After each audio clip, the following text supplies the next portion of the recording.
আমি অনেকগুলো নটরমণি ফুল গাছের ডাল কেটে নিয়ে এসেছি। কাটিংসগুলো আমি ভালো করে মোটা যেগুলো হেলদি সেগুলোকে দেখে চুজ করছি করে ওগুলোকে এক এক করে মাটিতে লাগাবো। তার আগে আমি মাটিটাকে ভালো করে মিশিয়ে নিয়েছিলাম।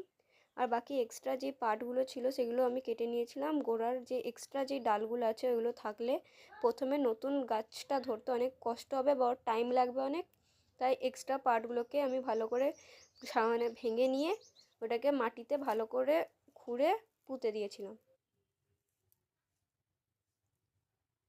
ডালগুলো লাগানোর পরে আমি ভালো করে এগুলোকে জল দিয়ে ওয়াটারিং করেছিলাম। আর ওয়াটারিং করার সময় জলটা সবসময় ওয়ার্ম ওয়াটার নেওয়া উচিত, কারণ ওয়ার্ম ওয়াটার গাছের জন্য অনেকই ভালো। এই একই প্রসেসে আমি আগেও দুটো গাছ লাগিয়েছিলাম। এই একটা গাছ, এই ডালগুলো আমি এইগুলো ডাল কেটে লাগানো, এইগুলো অনেক ঝাঁক ফুল হয়, তো এই প্রসেসটা অনেক এফেক্টিভ।